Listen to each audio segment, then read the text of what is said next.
Hey everybody, it's the end of another month, so it's time for another games I've played recently, and they have all made this month fly by. First, I finally started up Elden Ring again, and it took a couple hours to get back into the swing of things.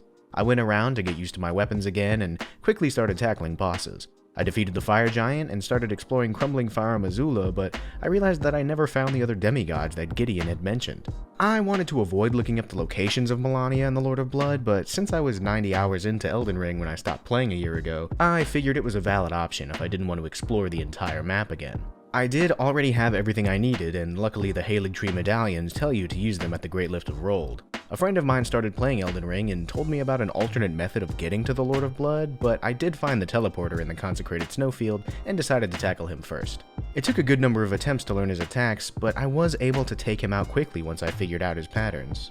Next up for me is Halig Tree, Melania, and the end of the game. Hopefully I don't decide to take a break again and I'll be able to say I've beaten them next month. Outside of the large commitment that is Elden Ring, I was also surprised by the Mega Man Battle Network Legacy Collection being released, which introduced another large commitment for my free time. I loved these games growing up, and while I didn't play all 6, I definitely played up until Blue Moon or the 4th installment. Going back to these games, I'm glad that, at least in my opinion, they still hold up well for my tastes, and I realized that these games were technically the first place I was introduced to deck building elements in a video game. The real-time grid combat is still unique and engaging, but the only game that comes to mind that tries to emulate the style is One Step from Eden. I'm sure there are others out there, and if you know of any, please drop them in the comments so I can check them out. Lastly, I started playing Phoenix Point, which I had gotten in a Humble Bundle subscription, and went in not knowing what the game was at all. I quickly learned that it's the spiritual successor of the XCOM series made by the original creator. It's a dense game, just like I remember the original XCOM being, however, I haven't had the same experience that I did with XCOM, at least not yet.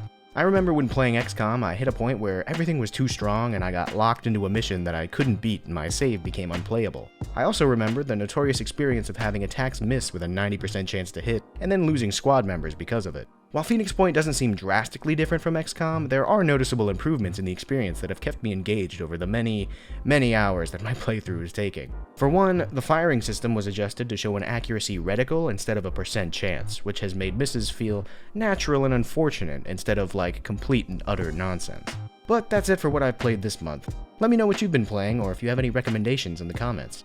Thanks for watching, take care, and remember, keep having fun.